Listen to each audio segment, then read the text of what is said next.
My name is Messi West. Today, I'm going to be talking about a very, very important topic. This is a topic that's raised in the Metaphysical Study Group, and the person was trying to ask a very fundamental question about the African gods and slavery.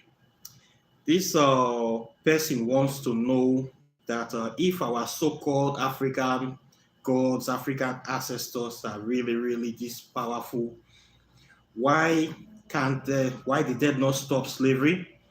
Why didn't they stop the Europeans or the Arabs from coming to kidnap us, kidnap people, take them to foreign lands where slavery, and also to cut away all their natural resources, their gold, their wealth, their artifacts? If our African gods are so powerful, why did slavery take place and why are we still suffering? Why can't they just come out and show themselves and fight for their people, destroy all the invaders, and protect the people and make everything work very well and make sure that we pass through this pain and suffering, that if they were so powerful, they would have stand their ground? This is the question that this person asks, and I want us to go into details about it today. Okay. First of all, we need to know the details of slavery. There's one reason why I always tell people, if you want to practice African spirituality, you need to know African history. You need to know the real African history, not the whitewash version that the Europeans are teaching in schools. You need to know the real African history from an Afrocentric perspective. That is when you are really going to know what really happened. And for most people that are asking these questions, that African gods are inferior to European gods, if they have power, they would not allow slavery to happen. This was one question I also ignorant. When I didn't know anything about African history, I didn't know anything about what even happened in the time past. That's over 15, 20 years ago when I was a Christian. I was always saying this, that our African gods are fetish, are evil and demonic, that they have no power. If not, they would have protected us. They would not have allowed European gods to come and take over our land. I also say this thing, and many Christians, many ignorant Christians and ignorant people are of this position today. If you go to many churches, they will tell you that the reason that the European Jesus and Islam were able to triumph is that they are the real powerful gods. Our African gods don't have any real power. They are just deceiving us. Many Christians still say this thing in their church, that African spirituality is inferior to Christianity. That is why Christianity is controlling the world and African spirituality is not doing anything. Okay, so let's tear into this topic. One thing you need to know about African history, especially pertaining to slavery. Slavery did not just happen. The white man didn't just wake up one morning, jump on a ship, and came to Africa and start catching people and taking them away. What happened is that in the ancient times, we have this culture of slave keeping. It has always been part of human culture, whereby you see people living, they have other people that are doing things for them, like house help, helping them out, helpers, doing things and just making sure that everything go well. You can call them PA, personal assistants. But the kind of slavery you will find in ancient Africa, it is not wholesale slavery whereby the people were banned and gagged and tortured and subjected to all kinds of inhuman treatments. People that were considered slaves were treated with full human rights. They were given full human responsibilities. They were not maltreated. You will not really classify them with the kind of slavery that you see during the transatlantic and Arab slave trade. So there's the slave culture we have in Africa is not that of extreme servitude, whereby you have no rights or you have no uh, say on what happens to you. So that slavery that was being practiced before Africa is totally different from what happened in the Arab slave trade and transatlantic slave trade. We need to clear that up. And when you go into history during the time of the Arab slave trade, when the Arabs discovered that their people, African people, are in high demand due to their physical abilities, they were all after African women. The Arabs were so crazy about African women. They were paying very high amount of money to buy African women, African men, young men and women. So there was kind of a demand, very high demand in the Arab world, in the Middle Eastern world, the other part of Asia. There were high demand for black people. So this caused a kind of situation whereby people that needed money, African people, start selling other Africans into slavery. It was like a racket. A racket, everybody was kind of doing it. It was not the fault of the ancestors or the fault of the African gods. This slavery that took place in the Arab world and the transatlantic slave trade was as a result of human decision, the decision made by large number of people that this is what we want to be doing, and that is what they started. So the ancestors or the gods, they have no hand in this issue. It was a collective human decision by most of Africans and foreigners. If you go into history, you will see the details of this slave trade. It was not everything was recorded. You need to read a book like A Brief History of West Africa by J.D. Page. And you need to also read a book called The Destruction of Black Civilization by William Chancellor. There is a reason why I always make sure that anybody that wants to learn African spirituality that comes to me, I make sure that you must read African history. You must know the real African history. This is exactly the reason.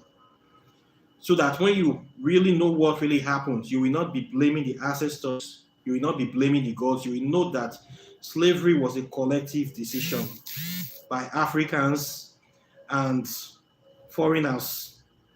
So the ancestors and the African gods have nothing to do with it. The gods always make sure that humans exercise their free will. That is what they are here for. Their work is not to interfere in the affairs of human to choose to gather experience. So your free will is your right, and no spirit is going to interfere. If you say this is what I want to do, if you say I want to drink every day, no spirit will tell you no, don't do this. Nobody will even tell you as an adult. You have a right to do what you want to do. You are going to learn the lesson for that very action. So once humans come together that this is how we are going to be doing to make money, to step aside and allow you to do whatever you want to do, then you will see the repercussion of that, and hopefully you will learn from it. If it is good, if it is bad, you make that decision. So the gods are not to blame in this matter. If you really want to know more about this issue of slavery, we have lots of documented materials on African slavery. We have them, and I have been talking about this thing for quite some time now. We need to really go into details and know these things for yourself. Once you know the truth about the slavery, you will stop asking this kind of questions. Okay? So from the questions you've asked, I know that you don't know much or anything about the transatlantic slave trade and the Arabic slave trade. That is why you are asking this question. You have jumped that class, that very stage one that I asked you to do. You didn't read the book. You did not read the books. If you read those books, you will know this very thing. But you didn't read it. So now you have to go back to read it so that you will see what really happened. Okay? In West Africa, I'm going to be taking examples from West Africa, especially Nigeria. If you go into the history of Nigeria, find we have very great empires. We have the Yoruba Empire, we have the Benin Empire, two powerful empires, even the Songhai Empire in West Africa.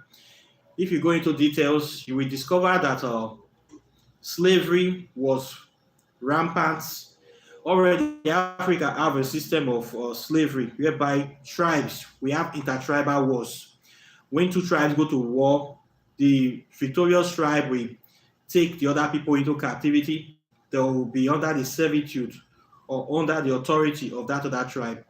But they were not abused the way black people were abused by Europeans in transatlantic slave trade. They're allowed to live their life, allowed to still go on living, but what you do is if you lost the war, your people will start paying tribute to the victorious king. They will say, okay, they can say every year, you people will be giving us so amount of food, you'll be giving us so amount of food, you will still be living your normal life, but you'll be paying tribute and you will give us some people to be helping us work our farms and work, or maybe we need some help with some things. You people are very skillful with this particular times. Maybe you're skillful in making basket, you're skillful in making shell, you're skillful in art and craft. You people will be offering that service to us for free or at a reduced price or as a subsidized level, but you are allowed to live your life. But from now on, you will be under us. You will be paying tribute to our king. You will be coming to our festivals. You'll be doing things with us. These people were not maltreated. They were not tied up to be brutalized, to be tortured. It didn't happen like that in Africa before the coming of the Europeans. Okay, so the kind of servitude Africans have was totally different from what took place. Arab slave traders came to start coming in. So Africa, we're already used to this kind of things that, okay, if two tribes fight, the victorious tribe, you pay tribute to them.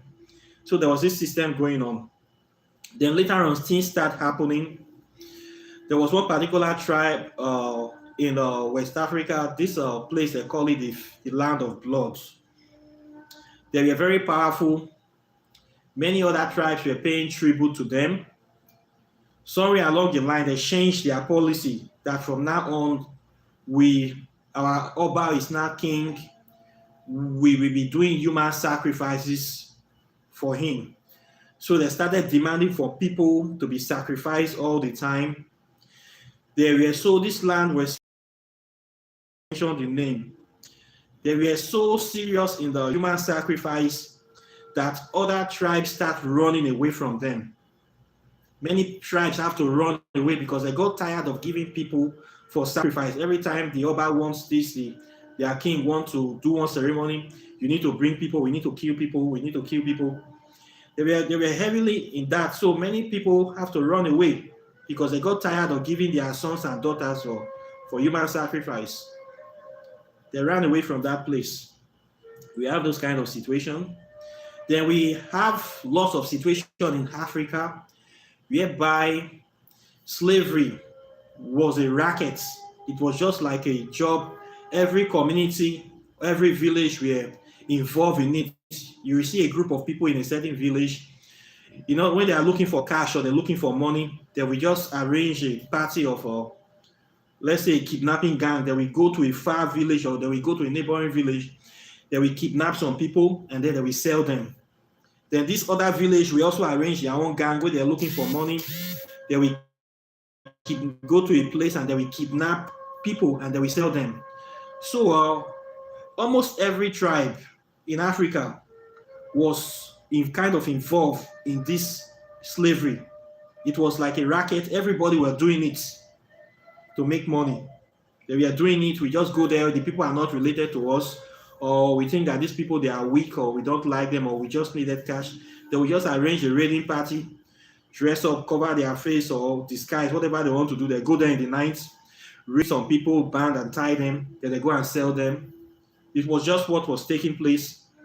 When this was happening, some people knew fully well that some of these people that were being kidnapped are taken to a foreign land. Some people did not know. Probably they were thinking it's just going to be like they were just going to sell them, like maybe the way slavery was, and when the people are not really tortured, they're just taken to a place and start a new life there. Some knew the dangers, some did not know, but it was very, very rampant. It was the thing of the moments back then. Nobody, I believe that many of them did not even know that it's going to be very serious to this extent, whereby it is going to negatively impact Africa. So a lot of kingdoms, a lot of our so-called African ancient empires, many of them were involved in this practice. It has nothing to do with any African god. It has absolutely nothing to do with any African ancestors or spirits. It was the will, the collective will of people to come together and say, this is what we want to do. This is a racket. This is how we are doing. Right now, slavery has not really ended. Look at today, what is happening in Africa. We have our leaders that are borrowing money from the Western world every day. These debts that they are accumulating is also slavery, economic slavery. Take a country like Nigeria that the current leaders now that have been in power, this Buhari government, have no iota of sense in their heads. All they do is borrow money every day since they came into power. They don't think they have not created any single job. They have been borrowing money up and down. They have finished all the money in Europe. Now they have gone to China. Even China have stopped giving them money. They are not thinking of going to Brazil. Let me ask you this question. Is it the African gods that's causing this problem? Is it the African gods? Is it the Orishas? Is it the Kemetic deities? Is it not human collective decision? After they have borrowed all this money now, and of course, we know that if this country continue like this, they are not going to be able to pay back. They have no way of paying back. They have no sense of creating job. All they know about is borrow money and loot the money, borrow money, embezzle the money, borrow money and steal it. They don't do anything. What do you think will happen when the Europeans or the Chinese people come calling? What do you think is going to happen? How are they going to pay back this money?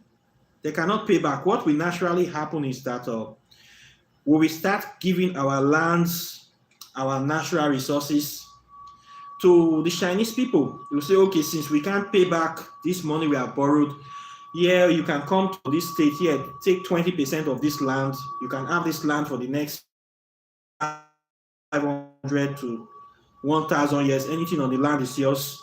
After then, we don't have to pay. That is exactly what is going to happen to Africa. And it's already happening now as we speak. There are countries like Zambia or Gambia.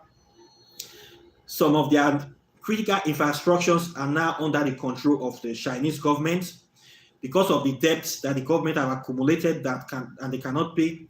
I believe there are seaports, there are airports, and their power generation company is now being controlled by Chinese people. Critical infrastructures, because the debts have to be paid. Show me the fault of the gods or the ancestors in this matter. Is it not human will, human decision that made it to happen? You need to ask yourself this question. What are the gods have to do with this? This is exactly what will take place across Africa.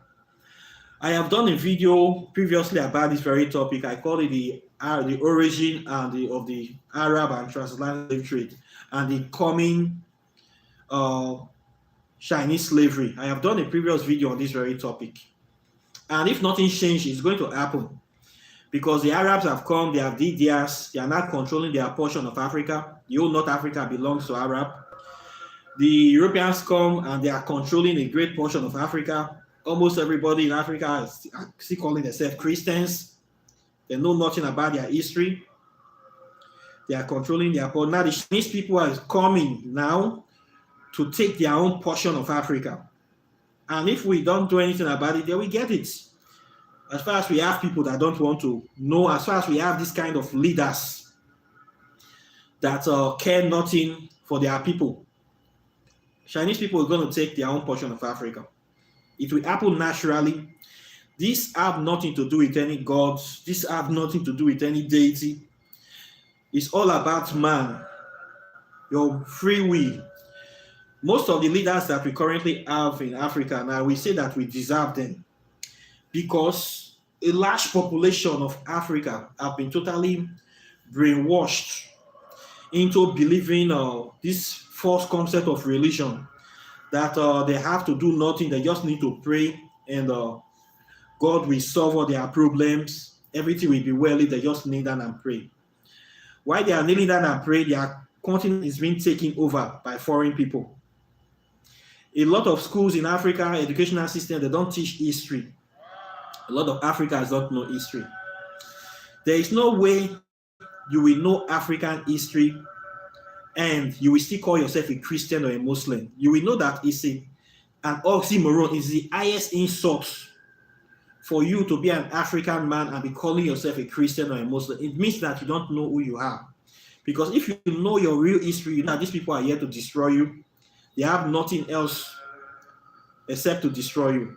Their sole aim of bringing this religion is to remove the chains from your hands and put it in your minds. And they have been very successful at that.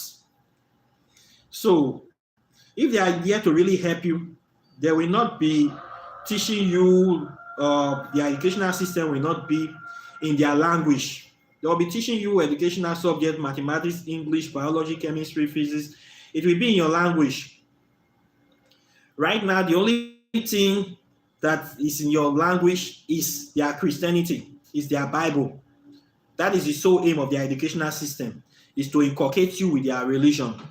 That will totally make you a caricature, will totally make you in their own shadow, so that you can be just like a battery powering their system.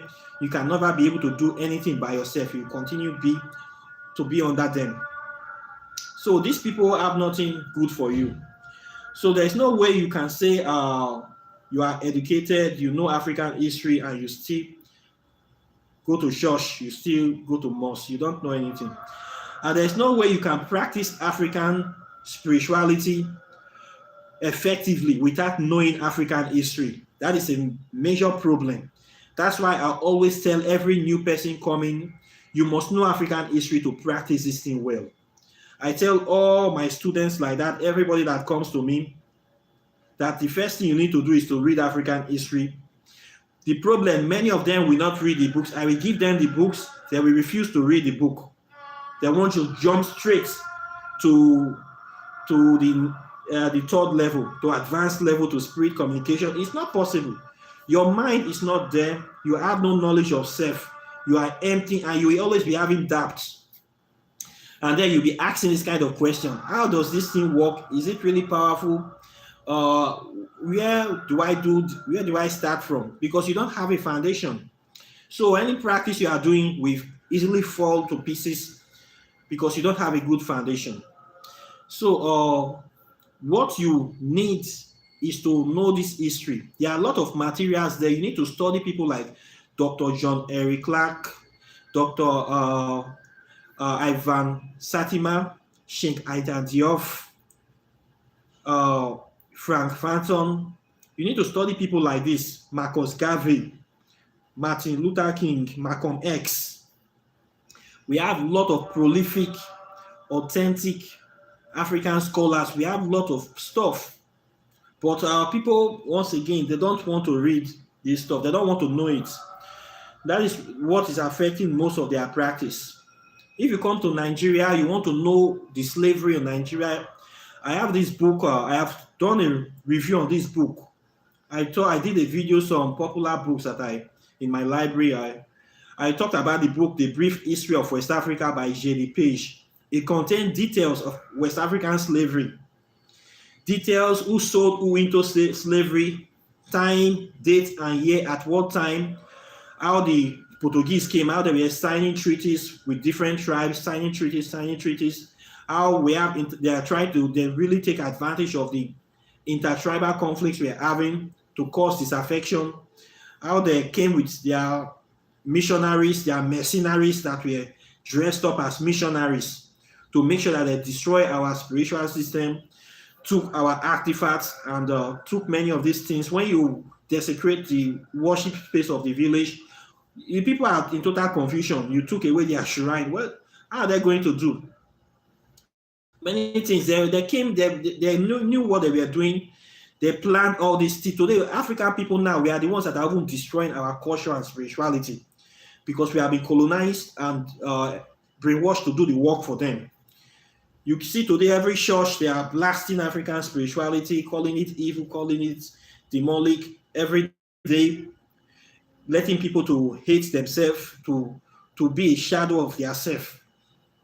These are the problems we have in Africa. Is it the problem of the ancestors? No, it is not the problem of the ancestors. It is human beings, me and you, that were responsible for this thing. Okay, so those so-called, I say, black supremacists that are blaming the white man for everything. Many of them don't know African history, or many of them want to trap people in a state of emotional hatred. When you are in a low state of a victimhood of emotional vibration that is very, very depressed and bitter, you will never have any good thing coming to your life. You will never have. That is why I don't allow this whining thing in my group. Some people want to come into whine. I've seen many black groups where all they do from morning to night is to whine. The white man is this, the white man is that, the white man is this. They never look the evil that the black people were also doing. You just trap people in that emotional state, and how can progress come to your life? How can good thing come to your life where you are always bitter? Look what is happening in Africa today. Look at the Nigerian government. Did you see any white person there? The people that are kidnapping African people, the Boko Haram people, the Fulani S-men, the kidnappers and the terrorists. Nigeria is now the number 2 most terrorized country in the world after Syria. Nigeria now, we have a government that is actively supporting and sponsoring terrorism, killing their own people, kidnapping their own people, collecting ransom again from their own people. This is what is happening right now in Nigeria. Is it white people that are doing it? Is it white people? Answer this question. The people that are borrowing money, that are borrowing, look at a state government like the Delta state government, Governor Okowa government, that have wasted all the resources for over 8 years, nothing to show for it, billions of dollars gone. Is it a white man that is doing this crime, making your people, all the roads in the state are bad, no light, no power, no job, no single job creation, no new infrastructure, everything is down, people are suffering? Is it white people that are doing this evil? You are blaming ancestors, you are blaming gods that you don't even see. This is the wickedness that Africans are doing to Africans. Look at the Cameroonian president that have been in power for over 40 years, impoverishing his own people, locking down his own people. There's no single skyscraper in that country. Ask yourself this question: is it white people that are doing this? These are men, African men, that are doing these things. Men like me and you that came to make this collective decision. So we need to wake up. Okay, if you really want to know what happened in slavery, in Nigeria, they have 2 major slave ports that people were taken from during transatlantic slave trade. In River States, there's an island that is called Escravos Island. Escravos Island, you know the meaning of the word escravos. That word is a Portuguese word that means slave. So Escravos Island was known as Slave Island. That is where people were taken from Niger Delta, were taken to the American continent. People were taken, Ishekri people, Ijaw people. It was a slave port. That Escravos Island. You need to Google, because I know that you that asked this question, you're a Nigerian. Go and find out the origin of what they were doing in Escravos Island. You will know that there are a lot of kings and people around that you're looking up to today. We are actively involved in slavery. Then in Lagos, part of the Yoruba tribe in Lagos, there's a particular slave city they call Badagry in Lagos. Badagry is very, very popular. It is close to the beach. We have the Badagry beach. The origin of that word Badagry is from the English word, two words. It means bad agreements. That was the major slave port where slaves were taken from the northern part of Nigeria, from the Yoruba side, and from the ancient Ifa Empire, part of Benin Empire. Slaves were also taken to Badagry. Badagry, the work of that time was for selling slaves, bargaining. The Europeans came, Portuguese came, African people bring slaves, and then they sell. That's why they call that place bad agreements, because there's a lot of people were sold into slavery from there, even from the Benin Republic. People were taken far to Badagry. Badagry was a major, the work of that time was to sell people. So they call the term bad agreement because the agreement was bad. There's a lot of African people, families. We know these families, even the so-called Tinubu family. Tinubu's mother was a slave trader. A lot of big names in Lagos today. There were families that sold slaves. They are still rich and wealthy till today. We know the people. It has nothing to do with God or the ancestors. It was pure human collective decision. The gods have no option but to step aside and let you people do what you want to do. Now, what happened? Is it not every African that is suffering from this menace today? The impact of the slave trade, it affected the whole of Africa. Even the people that thought that it was not going to affect them, they are still bearing the pain. Same way we all that are here today, we are not the ones that are borrowing these loans. According to one of my friends, the government will borrow money. We are the ones that always pay it back. It's affecting us, and it's going to affect our future generation. Maybe 300 years from now, the children of Africa will be complaining, where are the gods when our leaders were borrowing this money, borrowing and putting, where were the gods? We'll be crying. Now we are now here now. Me and you, we are here in this present life. We are watching, we are seeing these people do all this evil. What can we do to stop them? We need to stop them. It can't continue, because it's clear that a lot of African leaders today, they are very evil people, very wicked people, and they have no good plan for their population. They are very, very selfish. What we need to do is to stand up, according to Bob Marley. Stand up, and we need to fight these people. We need to find every way possible to push them out of governments and install the right people there. If not, we are all going to continue suffering.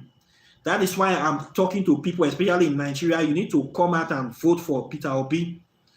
Peter Obi is the only good president that I see out of the three aspirants there. The other, Tinubu, is a criminal. Atiku is another bloody criminal. We cannot keep voting these vampires into power. It doesn't matter what tribe you are. You need to stand for the truth. Enough is enough. We in Africa, we are the ones that gave license these evil people to be doing this evil, because we were lackadaisical in our approach. We were not taking things seriously with our destiny. We need to start taking things seriously. We need to start actively participating in elections, in politics, because if we continue to leave politics for the bad people will continue ruling us and putting us into problem, into quagmire. So we need to stake our destiny we have to be very, very proactive in making sure that we put the right people in power, not these evil people that are killing us. So all of us are responsible for the kind of leaders. Back then, during the time, a lot of kings We are thinking that we are going to be strong forever. We have this, we have that, we have able-bodied men. Nothing is going to happen to us. We can just be selling people, or we can, at the end of the day, somebody stronger will come and capture you. Somebody with more guns will still come. Check out the Benin Empire. Benin Empire did a lot of slavery things. They did a lot of human sacrifice. At the end of the day, they got their issues with the British government directly. They killed some of the British. The British arranged a lot of mercenaries, a lot of guns, and they overran the Benin Empire, and they took Benin people into slavery and carted all their artifacts. What goes around kind of comes around. So we need to know all these things. Okay? We need to know all these things. That we need to be actively involved in governments. Don't think that when these people are stealing now, the mentality is that their family is going to be rich forever. They have a lot of money. They are stealing money into the future. I say these people always, they steal the future. They are stealing billions of dollars that will last their family for almost thousands of years. The cryptocurrency is so much. So they think that nothing is going to happen to them. They have this money now in Swiss bank, in every part of the world. They have the African money. Why the population is suffering? At the end, those money are going to be lost. Maybe the foreign government might seize some of those money. When you have too much money in their account, they might decide to assassinate you and take those money. Nobody knows about it. It's a secret account. Only you know. So they just kill you and the money gone. So this stealing, this rampant or looting of African resources by African leaders, it is still going to affect them in the long run. But many of them don't know it, that it's going to affect them. Now, people are waking up. People are taking charge. People are asking questions. I am glad that you asked this question, because many people have asked it. Even me, I asked this question when I was still ignorant. Okay? If you don't ask questions, you will never know things. We need to ask questions. Great Blackness, welcome to the chat. We need to know all these things. Ayala, welcome as well. I just saw your chat. You guys can ask questions as well. We are talking about if African gods were so powerful, why did they allow slavery to take place? Okay? This is what we are talking. It is not the fault of the gods. The gods are not to blame. The gods are not to blame. It was a collective decision by people living back then with foreigners, all in the name of greed. The same thing is currently happening today. Our leaders all over Africa are indebted. Their people are keeping on borrowing money every day, and they are not paying back. So slavery has not ended. It has not ended, and I don't think it's going to end. What we have now is neo-colonial slavery. You see the invaders coming back to give you loans to help you, and they know that these leaders is going to embezzle this money, but they will still give them so that they coming back, they're coming to get 500% of that money back. So we are still in the same hole. We see our own people destroying our spirituality, government policies that make sure that they continue to emphasize that history is not going to be taught in African schools. They make sure that the children are dull. They make sure that the children are bamboozled, the students know nothing. I went through primary education, educational system to university degree in Africa without knowing anything about African history. Can you imagine? A lot of Africans, you see, they don't know their history. They don't know it. So you don't blame them. They were never taught. It's just very few ones that are trying to wake up. We're just trying to do this kind of lectures and teach our own people ourselves, because there's no institution actually going to teach you these things we are talking about. The way we are talking about it on this channel, you cannot see any government or parastatal that is dedicated to talking about this issue in many African countries. It is that bad. So how can we move forward where we don't even know where we are coming from? How can we move forward where we don't even know who we are? How can we move forward where we cannot even sit down and discuss these issues? Can you imagine how dire the situation is? So what we can only do is to make sure that we try our best to be sharing this topic on one, each one teach one, talking to about this issue to our people, anybody that want to come into African spirituality, and make sure that you must know history, because there's no way you can practice African spirituality without knowing African history. There's no way you can know African history and claim to be a Muslim or a Christian. I have seen professors, some people claim online, they try to challenge me, claim they are professors of history, so they know more than me, and know nothing about African spirituality. They call themselves Christians, and these are people that went to universities, they have degree in history, but they were taught the wrong thing. They know nothing about African history. If you really know the full African history, you know the truth about it, you cannot call yourself a Muslim or a Christian. It's impossible. Totally impossible. So you need to read these history books, okay? So, but this, my friend, you have not read the book. If you have read those books that I gave you, you would have known the answer of this very question. You didn't read it, you jump it. So please go back to read them, okay? Go back to read them. If you see somebody new that is coming into African spirituality, you make sure that they know the history, so that they will know what happened, and they will not be asking this question that people that are ignorant are asking. Okay, so African history and African spirituality, they go together. They go hand in hand, pari passu. So that is what we need to do, and we need to try to encourage people to come to the history, and you that know it, make sure you teach people. That is the only way we can get out of this mess. And for my people in Nigeria, make sure that you vote the right candidate, irrespective of party or tribe. We need to do not allow people to be using tribal manipulations to be enslaving us and religion. It's not from this tribe, we will not vote for him. It's not from this part of the country. It's not from this religion. Set all those aside. Our leaders, they have been using this to manipulate people to keep on being in power. So please, let's vote the right candidate. Let's vote competent people into power. Let's not vote due to tribal or religious sentiments. Please, let's vote for the right candidate. I support Labour Party. I support Peter Obi. I am not an Igbo person, but I know competence when I see competence. I know transparency when I see transparency. I know excellence when I see excellence.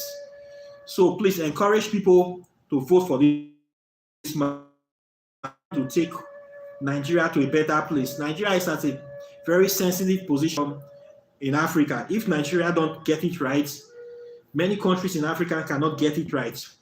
We are blessed so much in that place. We have a lot of capacity, have a lot of manpower, but we are not utilizing it. The problem is that we keep voting vampires into office, vampires and killers, blood-sucking demons. These are the people ruling Nigeria. You see these pastors, mega church pastors, that are making sure that they dull the population as much as possible. People like this Redeem People, Believers Love World, what is the other one? Winners. All these are blood-sucking demons masquerading as men of God. I call them men of dogs, locking the minds of millions of people, pressing down the consciousness of Africa. These are evil spirits in human form that are in that country, so much of them. We need to try to find a way to get rid of these people. So many bad people are controlling and making sure that these are people. They are all black people. They are not white people. They are making sure the country never rise, the continent never grow. It's very, very painful. So we need to find a way to break out of this system. We need to find a way to change this situation. If not, we're not going to move forward. Okay? Part of the reason is this enlightenment things that we are doing, this YouTube channel, education, spreading awareness. These are things that we need to be doing. Making sure that our people wake up. When they wake up, you start living your life in a manner whereby you will not be serving the interest and purpose of these people. You will not be taking your power back and start practicing the real thing. So you need to know your history. Your history will give you a good foundation When you practice your spirituality, you now start seeing the positive effect, the power of African spirituality, because you know who you are. Nobody can fool you. Nobody can deceive you. Nobody can tell you this is not this is not that. Nobody can tell you that your ancestors are responsible for your problem, that you are living under a curse. We are the people that are doing the evil, they are living the best life, and you have nothing to be. You are just an innocent person. Nobody can confuse you. So please take your history lesson seriously. Once you know your history, you have already solved half the problem in African spirituality. What's left is just do your libations, do your offerings, and you live your life very free. You just go on your way. You don't have problem with anybody. So please try to read these books, okay? Try to read them. I will still say it again.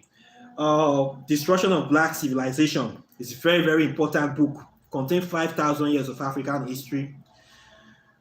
Stolen Legacy, John G. Jackson, containing the origin of this Greek philosophy that they used to teach us in university, that civilization started in Greece. It is all lies. The Greeks came to Africa to learn everything they know. It's all lies. You need to know the origin of civilization started from Africa. If you want to go into deep this transatlantic slave trade, West Africa, a brief history of West Africa, G.D. Page. Find that book. I have talked about them before. You will see how the transatlantic took place. You will see the people that were involved, who went into slavery, what went wrong. It was all human activity. It has nothing to do with any gods or any spirits. The gods are totally not to blame. Okay. Now our governments are borrowing money from everywhere. Are the gods still to blame? We are looking at them. We are the ones that put them in those places. We need to find a way to change the situation, or it's going to be bad for the next generation. It's going to be very, very bad for them. They will not believe what will happen to them. So we have a responsibility. We have an individual responsibility. We have collective responsibility to stand for the truth and to make sure that we resist what we can be able to resist. We do our power to do our own side of the thing. So this is my 2 cents on this issue. I believe the live chat, we have enough to say today. Normally, I like to keep these things short, because if I notice that if the topics are too long, people don't want to watch them. It's up to more than an hour. I don't want to make sure that they are more than 30 minutes at least, so that people can be watching them. Now we're about 47 minutes. I think I'm going to close it for today. So I hope that my points are clear. Questions or comments are welcome. Please like and share this video. Subscribe to the channel. And if you want to take your spirituality further, sign up for my Kindoki class so that you learn some things from it. So Zina, thank you for coming. Great Blackness, I thank you. All the other people I didn't mention their name, I thank you. And I'll be seeing you in the next video. Take care and bye. Peace.